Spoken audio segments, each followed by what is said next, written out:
Well, Brett, thank you very much for that very kind introduction. Thank you for the warm welcome. It is great to be with so many friends back at Heritage yet again. Today, what I want to address is the people versus the Washington cartel. Restoring liberty in an age of cronyism. I want to start by thanking my friend Jim DeMint, who's a big part of the reason that all of us are talking about Washington's cronyism. Jim, when he was in the Senate, saw his colleagues eagerly packing pork into just about every bill.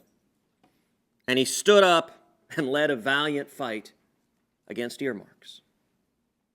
When Jim started that fight, it was viewed as Don Quixote, tilting at windmills. And yet today, thanks to his leadership, the Republican conference has officially sworn off earmarks.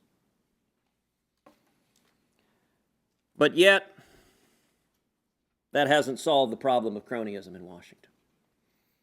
Indeed, just yesterday, the Senate voted for cloture for the Trade Promotion Authority Act.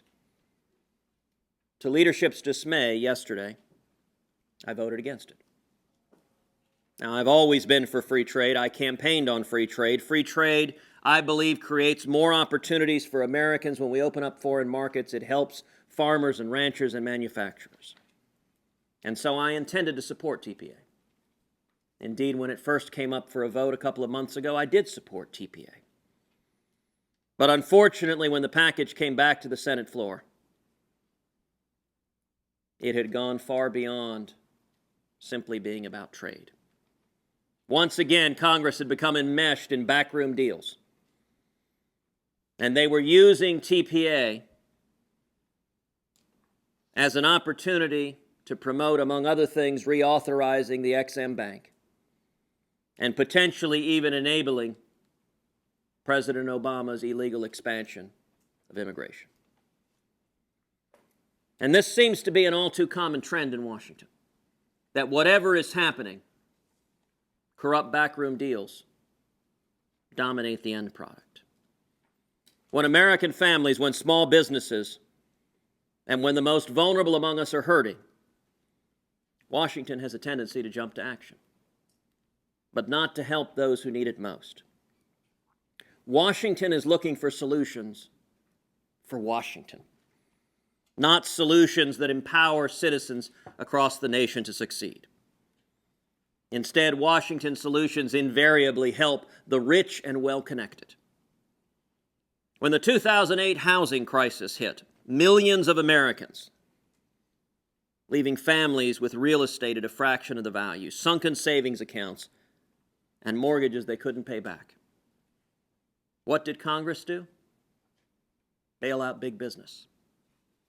It handed out hundreds of billions of dollars to banks and institutions that were deemed, quote, too big to fail.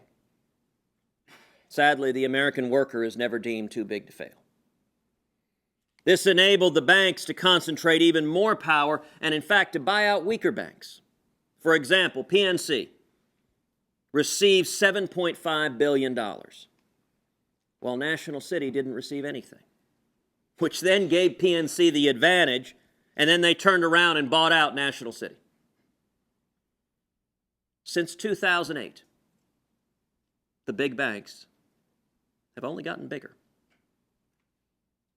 As the Fed noted at the end of 2011, 5 banks held more than $8.5 trillion in assets, equal to 56% of the United States economy, and that's up from 43% 5 years earlier. Remember, Dodd-Frank was sold to the American people as stopping too big to fail. What do we see today? The big banks are even bigger. As car owners struggled with high gas prices in 2009, the federal government responded by handing over $80 billion to GM and Chrysler and its suppliers. In 2010, as many hardworking Americans crawled out from under the financial crisis to revive their communities and regain their financial footing, Congress passed the Dodd-Frank Act, which has yielded over 19,000 pages of regulation. No bill that large, no regulations that voluminous could possibly be good for any small institutions, and since then, hundreds of community and regional banks have closed. Now, it's important to understand that was not an unintended consequence. That wasn't, oops, we didn't realize this would happen. The lobbyists for the big banks were sitting at the table when Dodd-Frank was written. It was designed by Washington to favor the big guys over the little guys. And I would note the proponents of that regulations inevitably, they claim they're helping the little guy. Now, either they're not telling the truth, or they're really, really bad at what they do. Because every single time they jump in with massive regulations, it helps the giant corporations, and the people that get hammered are the little guys. In 2013, when Obamacare went into effect, it imposed huge burdens on small business owners and young people. Union bosses and members of Congress received special favors and exemptions. The very people who wrote the law, Harry Reid and the Senate Democrats, they wanted out of it. And this administration was only too happy to oblige.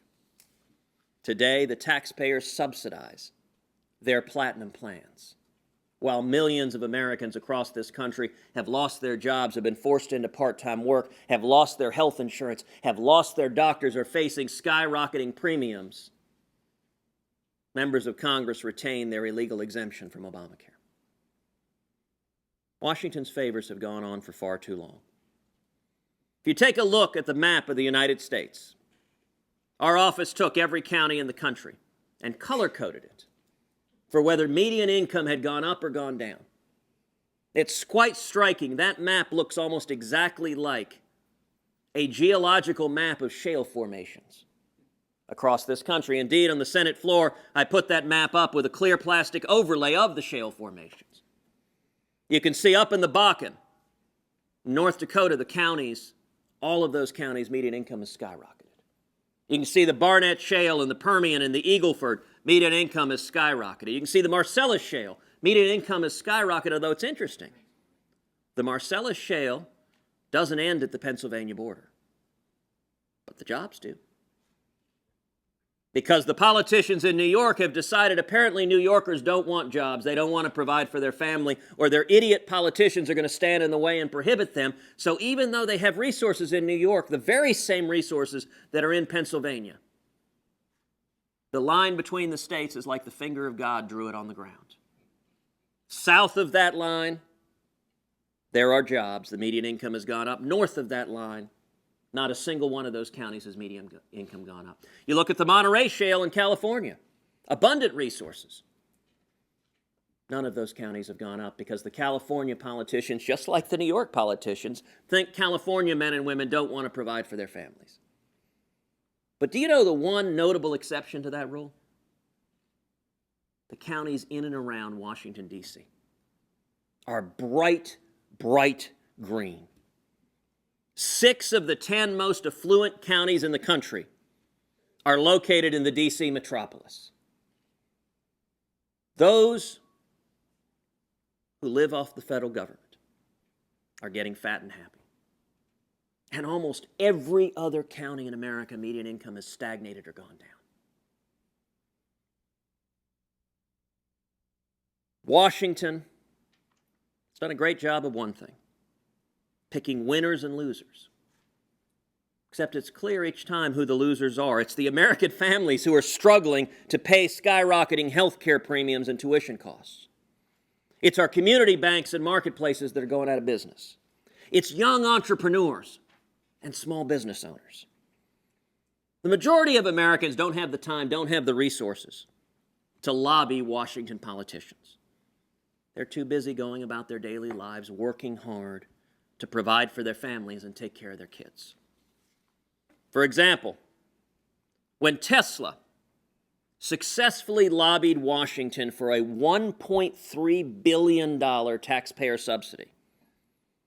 Average Americans were hard at work.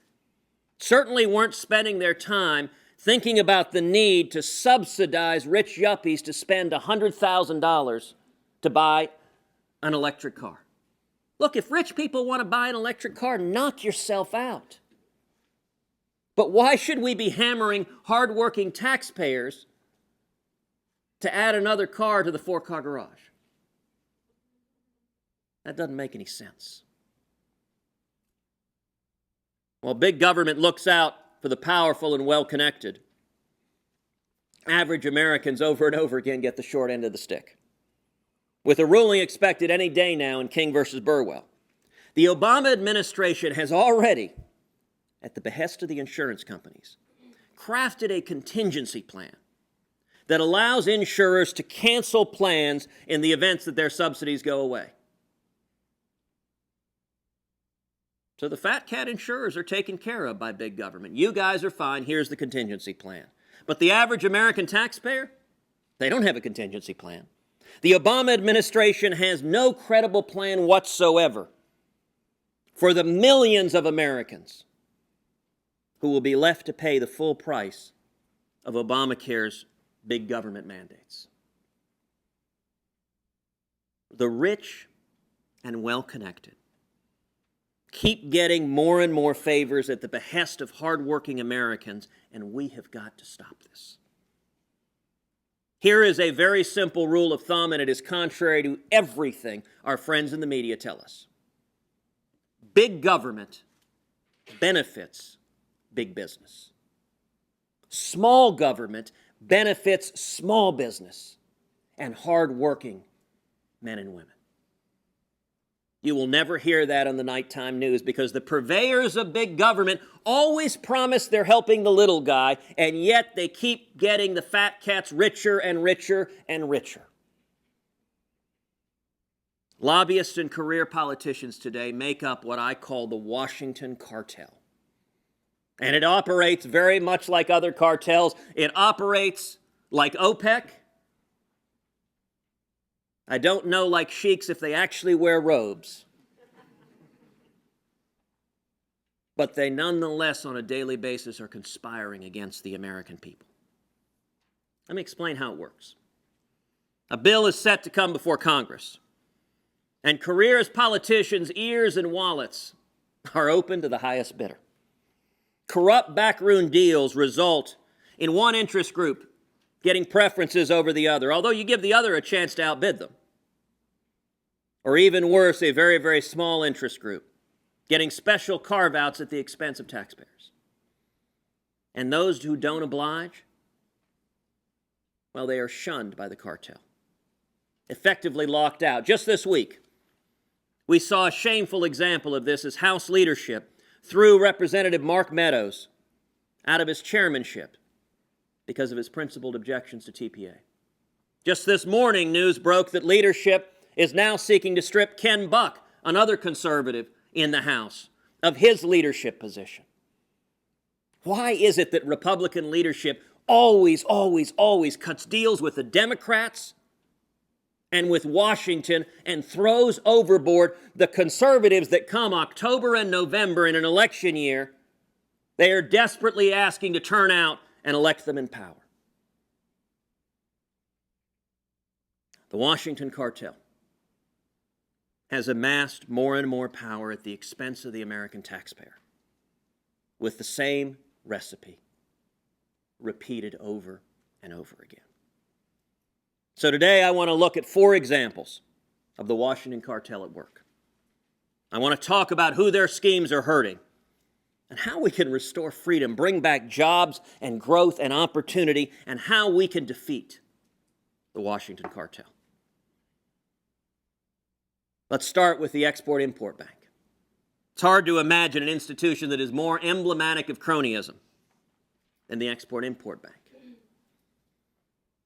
The Export-Import Bank is essentially welfare for big corporations, both foreign and domestic. President Franklin Delano Roosevelt, who, as you all know, is a source of much of progressivism, instituted the bank. What does the bank actually do? It provides loans and loan guarantees to hand-picked corporations. It's one of the favored methods of cronyism, Washington handing out taxpayer money to selected giant corporations. Now, on principle, there's nothing wrong with loans being given, except it's not private investment. It's not people actually risking their own capital and assessing the risk-reward. Rather, it's funded on the taxpayer dime.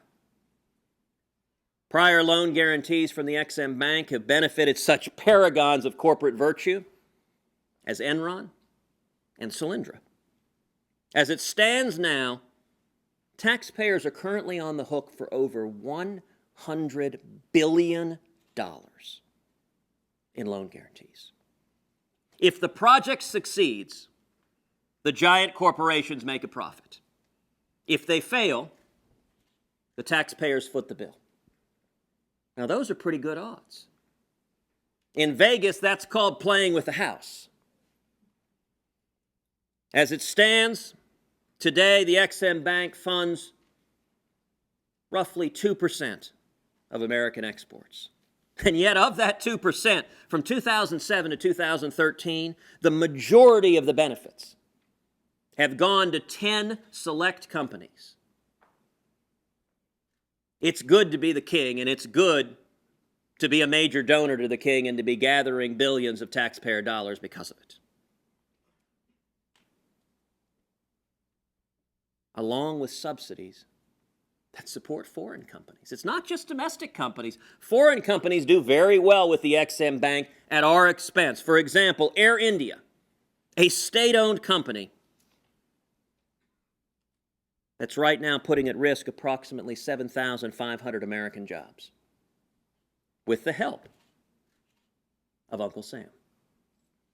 Or Australian Roy Hill Mine, to the detriment of our manufacturers and ultimately resulting in an estimated loss of $1 billion of iron ore sales here in America. That's the taxpayers funding the government, funding foreign corporations to hurt American workers. Ex-Im kills American jobs and often favors foreign investment over American investment. It also has this terrible record of subsidizing unfriendly regimes with problematic human rights records. In 2013, just 1 year, the Ex-Im Bank streamed $35 million to Venezuela banks and investors, $335 million to Argentina, $1 billion to Russian financiers, and $2.7 billion to communist China. Mind you, this is at the same time Russia is invading Ukraine. We're saying this is unacceptable, but by the way, here's $1 billion. That sort of makes the foreign policy protestations of the administration a little bit hollow. Several companies that have received taxpayer-backed Ex-Im financing even admitted to previously doing business in Iran through their subsidiaries, undercutting efforts to sanction the Iranian regime. Moreover, the Justice Department recently indicted former Ex-Im loan officer Johnny Gutierrez with bribery charges. More charges could be coming, and this very institution, the Heritage Foundation, uncovered some 74 cases of fraud and corruption at the Ex-Im since 2009. The Washington cartel's favoritism and cronyism inevitably breeds corruption. When you have government officials giving out billions of dollars of taxpayer money, suddenly the people who want that taxpayer money have every incentive in the world to further that corruption, both latent and blatant. And yet, the process of passing TPA, it appears that Senate and House leadership has made a deal to schedule a vote to reauthorize the Export-Import Bank, that was part of the price of TPA. That was a major reason why I voted no. Now, in response to my criticism, leadership in both chambers has said there is no deal. Excellent. Prove it. If there is no deal, we should let XM expire and let it stay expired. For once, all Congress has to do is do nothing. And if Congress is good at anything, it's doing nothing. If leadership, as it says this week, there is no deal on XM, then simply do nothing, let it expire, and end the gravy train for Washington lobbyists on the Export-Import Bank. A second example. Renewable energy mandates are arbitrary government regulations that distort the free markets and artificially raise the cost for American families and job creators.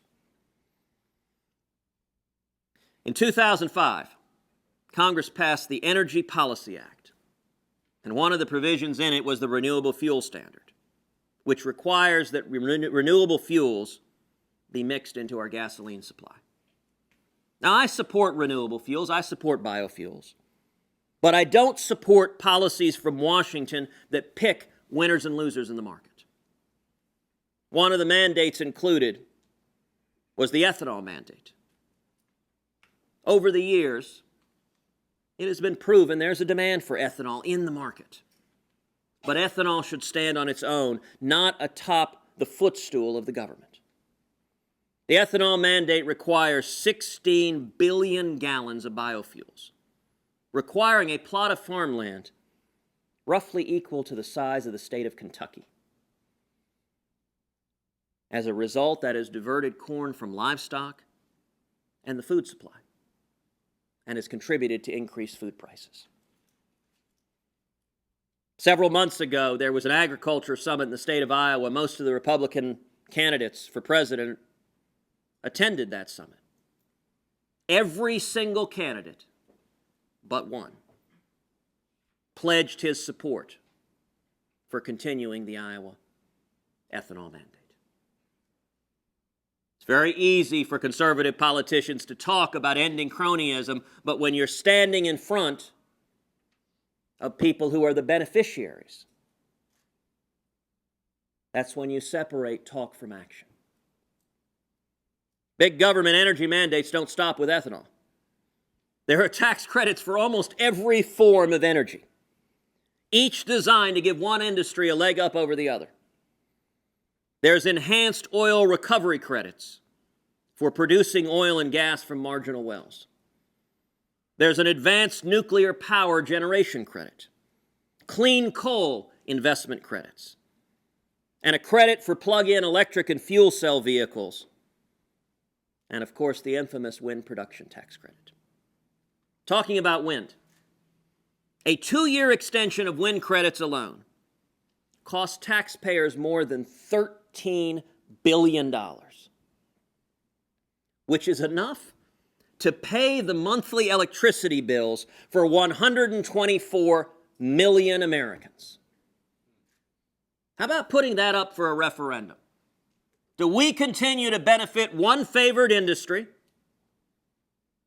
or do we pay the electricity bill for 124 million Americans? You know what? I don't think that would be a close vote for the American people.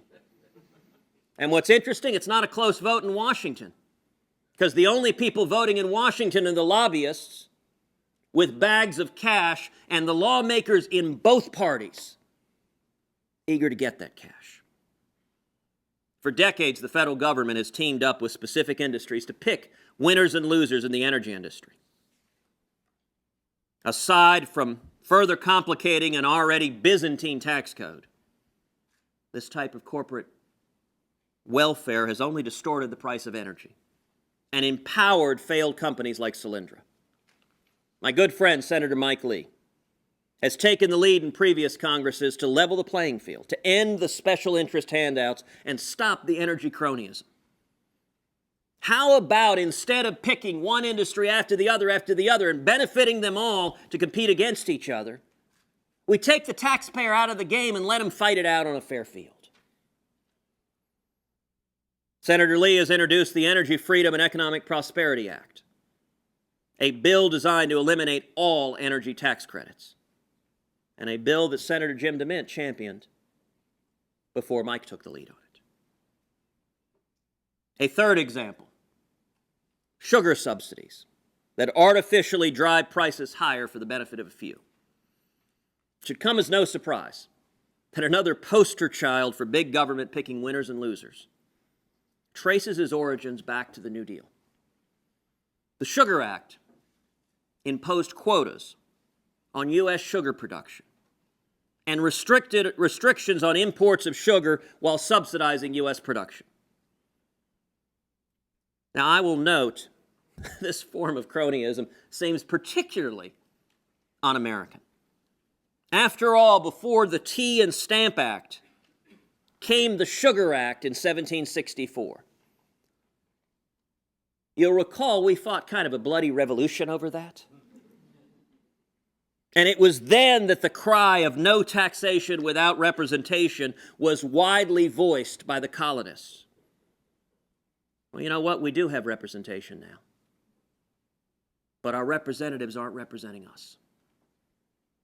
They're representing giant corporations and lobbyists rather than the American people, and it is the exact same circumstance of no taxation without representation. How about the elected representatives in Washington actually represent the men and women back home that we're supposed to be working for? The sugar program imposes restrictions on how much sugar can be sold. It provides a benevolent allotment for each processor and makes it illegal to sell more than the government's designated amount.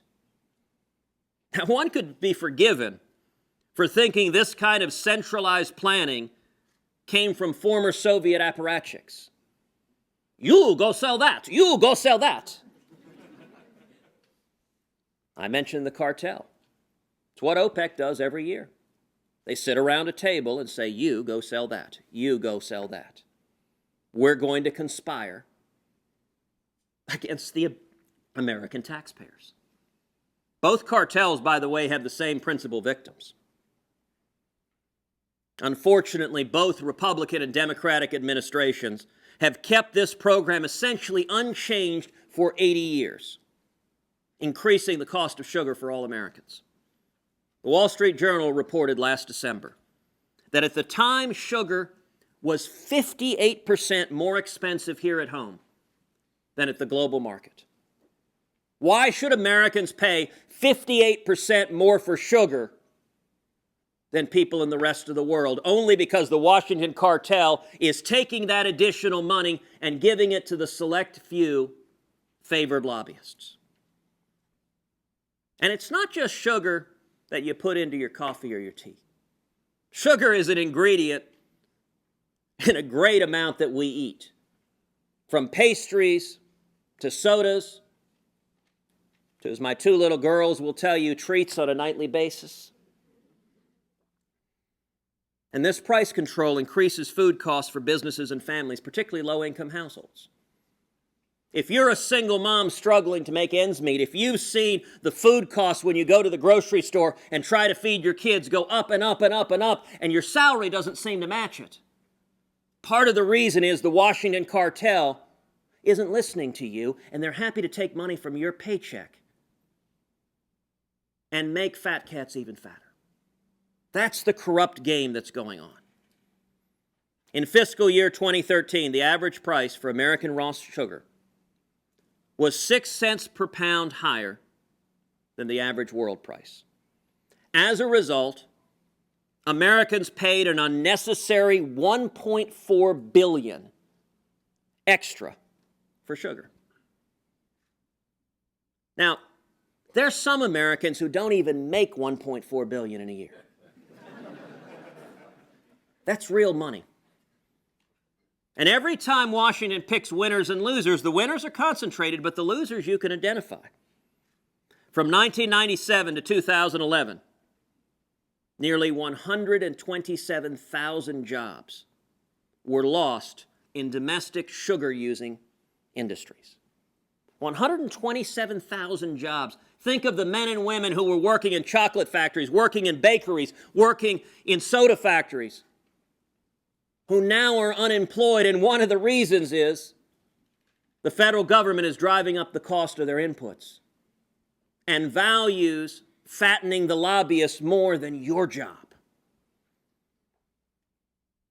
According to a 2006 study by the U.S. Department of Commerce, for every sugar-growing job that stems from artificially high sugar prices, approximately 3 manufacturing jobs are lost. Now that's math that makes sense only in Washington, D.C. And here's the kicker. You want to understand the concentration. Sugar companies make up just 0.2% of the farms in America. Anyone know what percentage of the crop industry's total lobbying expenditures come from sugar? 40%. 0.2% of the farms generate 40% of the lobbying. Why? Because if your lobbying is yielding $1.8 billion, there's good math in that. And the single mom who's paying higher food prices, the chocolate factory owner who's laid off and is now on unemployment, neither one of them have lobbyists in Washington. Neither one of them have a whole lot of representatives who are listening to them. The fourth and final example. Internet sales taxes. We've looked at one example of how the Washington cartel helps foreign nations and foreign investors, how it chooses winners and leaders among American industries. Now let's look at an area that has been blessedly largely free from government regulators, the internet. The internet has been an incubator for new ideas. It has been a haven for entrepreneurial opportunity. It is allowing millions of people to create small businesses. And by the way, the people who are most freed up on the internet are the most vulnerable. It's young people, Hispanics, African Americans, single moms, people who want a better life. You know, it used to be 20 years ago, if you wanted to start a business, you needed some capital. You needed to be able to buy an inventory. You needed a warehouse. You needed a distribution system. That took money. If you're just getting started, if you're a teenage immigrant like my dad was in 1957, washing dishes, making 50 cents an hour, you're not likely to have the capital to start a business. What did the internet do? It transformed it. If you have a good or service you want to sell, you can set up a website and suddenly you have worldwide marketing. Someone clicks on the website, says, I want to buy your good and service. You can send it in FedEx and boom, you can deliver it anywhere in the world. You know who that terrifies? Politicians in Washington. This freedom thing is very, very scary for Washington. Washington is all about power and control. Today, parents can purchase Christmas presents for their kids with a click of a button. A teenager can design an app that revolutionizes the ways things are done. A mom can sell her handmade cards on Etsy. Or with a few taps, an Uber can come to your doorstep. And by the way, the next time you take Uber, I'll let you know, I don't have a car in Washington. Uber is transformational. The next time you take Uber, ask the Uber driver how he or she likes the job. I have yet to find an Uber driver who isn't thrilled at the freedom of becoming a small business owner that the internet has enabled. And yet, what is Congress talking about doing? It's talking about passing the Orwellian-named Marketplace Fairness Act. Now, we've seen the pattern of Washington fairness. What is Washington fairness? Hammer the little guy, help the big guy. That's very fair to lobbyists on K Street. What would the Marketplace Fairness Act do? It would take every online retailer in America and tell them, you must now collect sales taxes for over 9,600 taxing jurisdictions all across this country in real time. Now, I want you to think about it. Let's suppose you're that single mom who started a business you're selling online. You're supposed to collect the Albany school taxes. Now, Brett, do you know what the Albany school tax rate is? Do you know if there's a hearing scheduled next week to change it? Well, if you decide to start a small business, you're expected to know. And you could face an audit from 9,600 jurisdictions across this country if you haven't correctly collected the Albany school tax and you don't know that they raised it by 1/4 point in their last vote, which I have no idea or not. Why does the Marketplace Fairness Act have support? has support because there's a perfect storm of lobbyists. Number one, the big box stores. The major bricks and mortar retailers, they want to hammer the heck out of these online retailers. But here's the interesting thing that shifted. So do the big online retailers. Of the 20 largest online retailers, 19 of them have physical presences and so collect sales taxes in each of the states that has sales taxes. So suddenly you have the big box stores, the bricks and mortar retailers, the big guys, and the giant online retailers joining forces, and suddenly they have a common enemy. All of these pesky little startups that have the temerity to try to take their customers. And in Washington, there's nothing more beautiful than when the lobbyists all align. When all of the money is pointing in the same direction, suddenly you see Republicans and Democrats saying, that is an inspired policy. And yet all of the millions of young people, of entrepreneurs, of people with an idea that want to topple the next giant company, they don't have a single lobbyist. The American people are with us on this. 2013 Gallup poll showed 57% of likely voters oppose taxing the internet. Among young people, the demographic that represents the future of this country, 73% oppose a tax on the internet. We should stand with the people. It is time to break the Washington cartel. Instead of cutting blue-collar jobs by investing millions in foreign mining corporations, we should welcome jobs and production here at home. Instead of giving selected energy producers an automatic check, we should let the market determine their viability. Instead of forcing restaurants and bakers and families to pay more for sugar and to undercut competition, we should welcome lower prices. And instead of handing over more power to big corporations and regulators, let's keep the internet free and encourage young entrepreneurs to keep regulating and to keep government's hands off the internet. How do we beat back the Washington cartel? How do we restore power to the people? The answer is simple. Americans across this country rise up, they engage on the issues, and we bring back the voice of the people. The book of Ecclesiastes tells us there's nothing new under the sun. I think where we are today is very, very much like the late 1970s. I think the parallels between Jimmy Carter and Barack Obama are uncanny.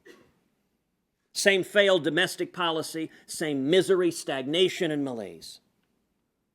Same feckless and naive foreign policy. In fact, the very same countries, Russia and Iran, openly laughing at and mocking the President of the United States. You know, the one person in America thrilled with the job Barack Obama's doing is Jimmy Carter.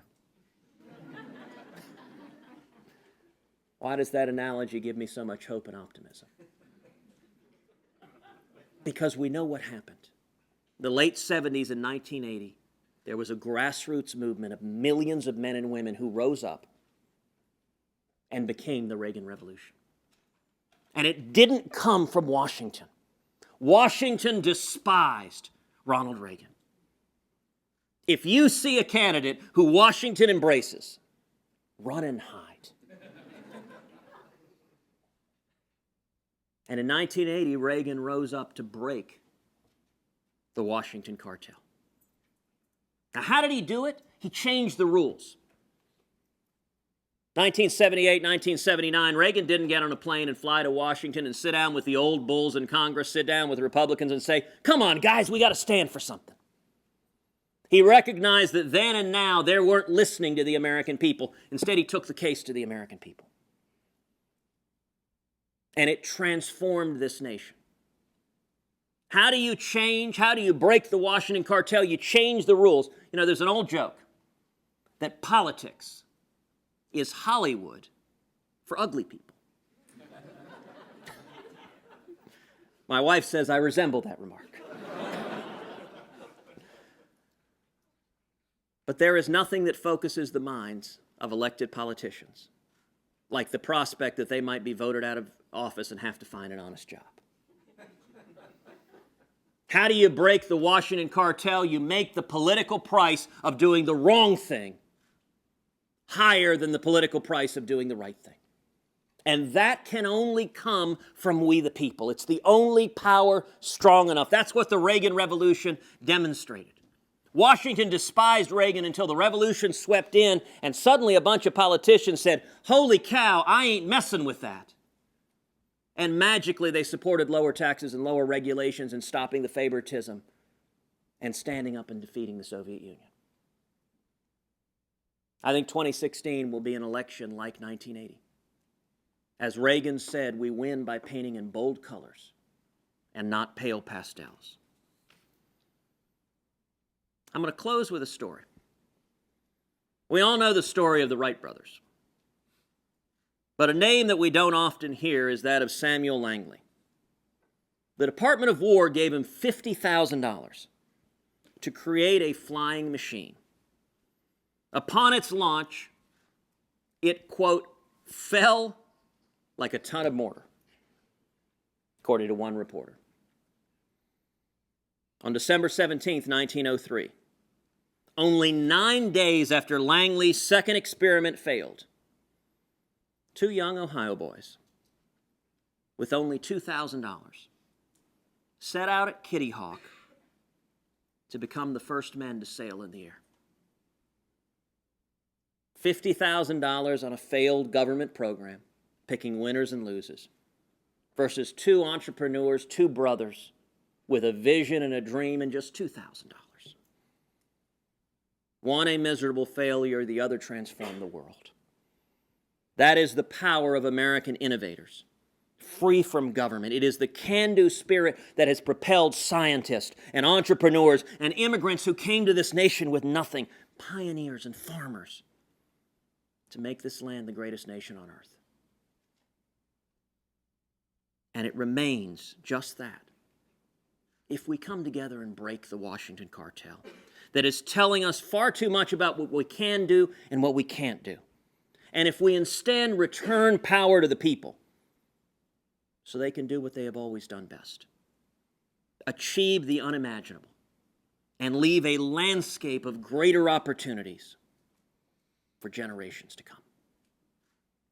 Thank you.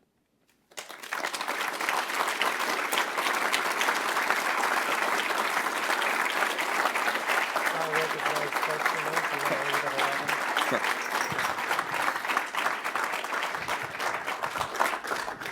We do have a few moments for some questions. We'd be glad to recognize you from the audience, and I'll start down here.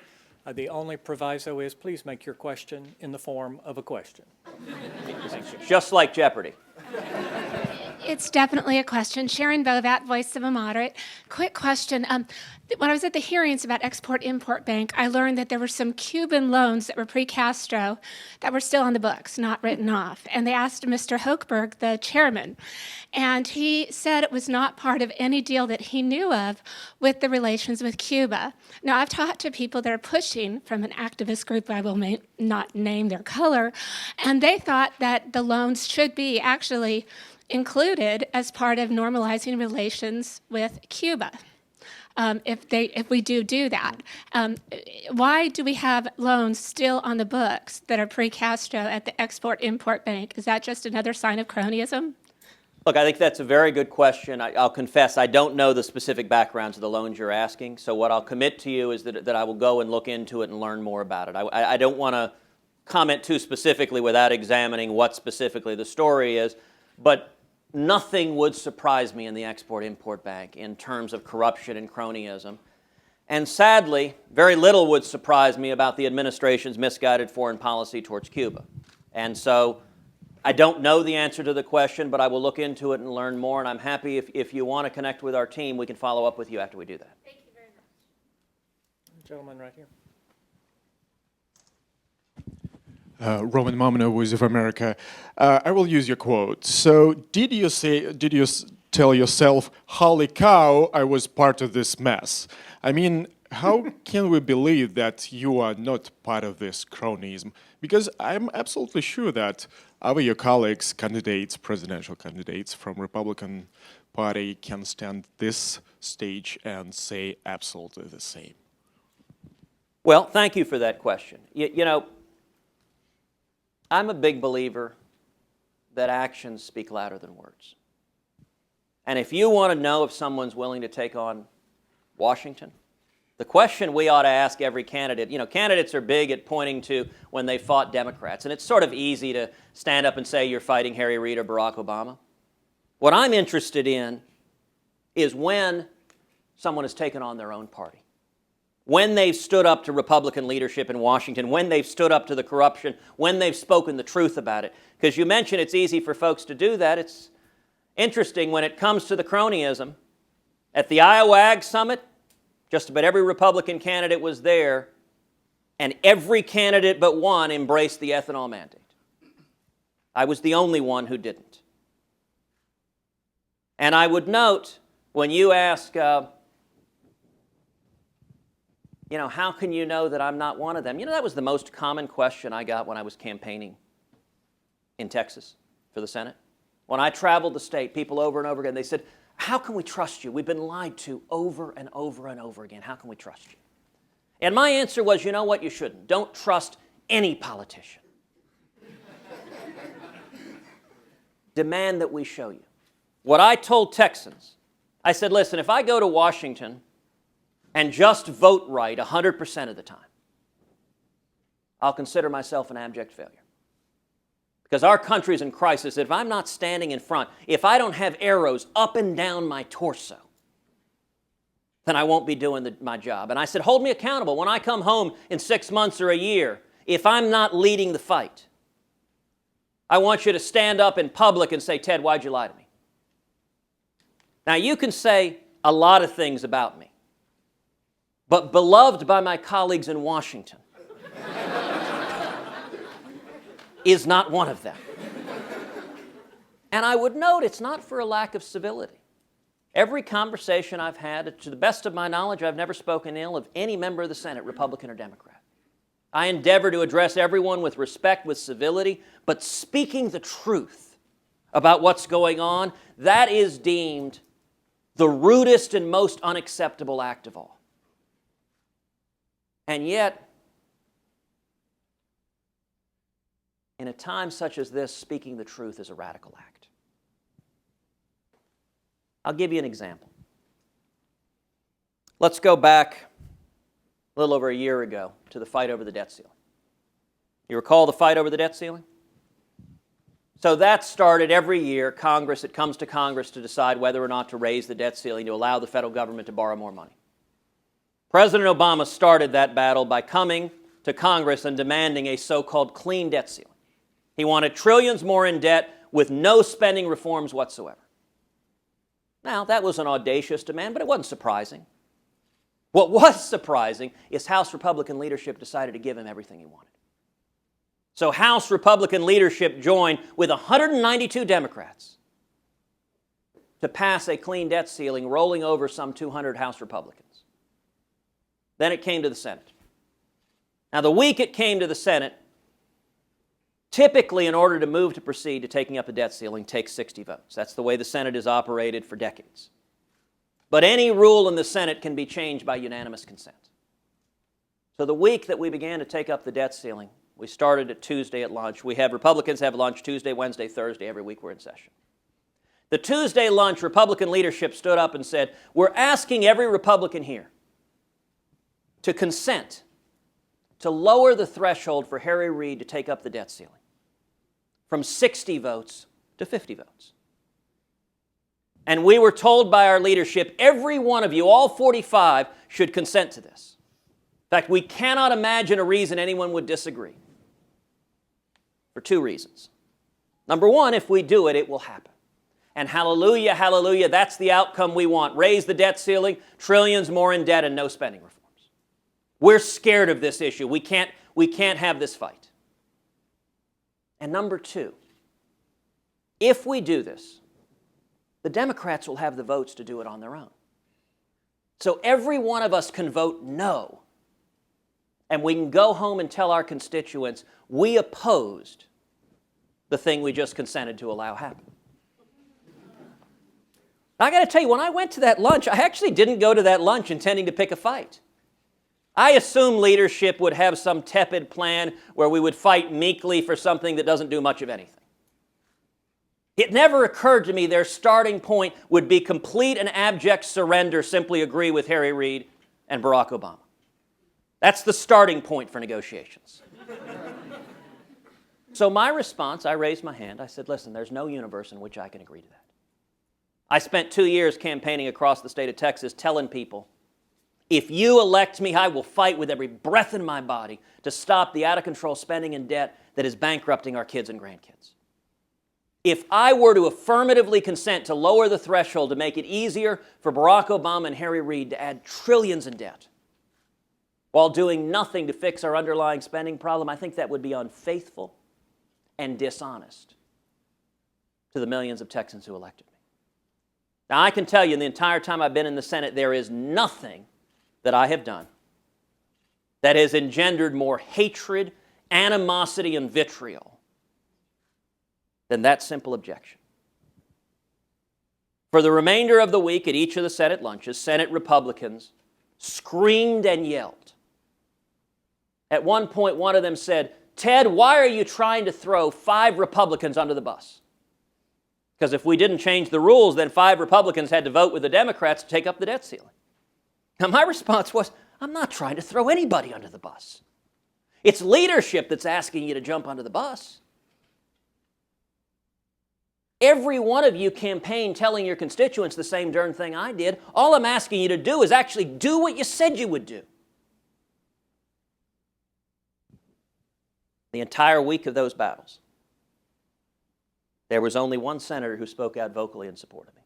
Out of 45 Republicans in the Senate, Senator Mike Lee was the only one who stuck his neck out and stood with me. Now, what happened at the end when it came up for a vote? Typically, the Senate floor votes last 15 minutes. So it came up for a vote. At the end of 15 minutes, there were 59 votes. There weren't 60. They'd only gotten 4 Republicans. But this vote didn't last 15 minutes. It was held open another 15 minutes, another 15 minutes. It stayed open an hour. During the hour, Republican leadership is pounding on Republican senators to switch their votes. During this whole process, Harry Reid isn't lobbying. Harry Reid was sitting back at his desk laughing, watching Republican leadership fight to help him and Barack Obama add trillions in debt. Finally, at the end of the hour, both of the top 2 Republican leaders walked down to the well of the Senate, together voted yes, flipped their votes, and a total of 8 Republicans flipped their votes, so it went from 4 to 12, and we took it up and added trillions more in debt. Now, here's an interesting insight into how Washington operates. Normally, when the Senate votes, the clerk reads the votes out loud. Mr. Smith, aye. Ms. Jones, nay. During that vote, the clerk didn't read the votes. Leadership had instructed the clerk, do not read the votes out loud, presumably because we're going to lean on people to change their votes, and we don't want anybody to know what's happening in the United States Senate. Now, I'll point out the next day, it's kind of interesting, or that weekend, actually, on the Sunday show, Bob Woodward went on the Sunday show and said that Mitch McConnell told him Ted Cruz is the most selfish politician in all of Washington. Now, look, I don't know if Mitch said that or not. Woodward said that on TV. I don't have reason to doubt him.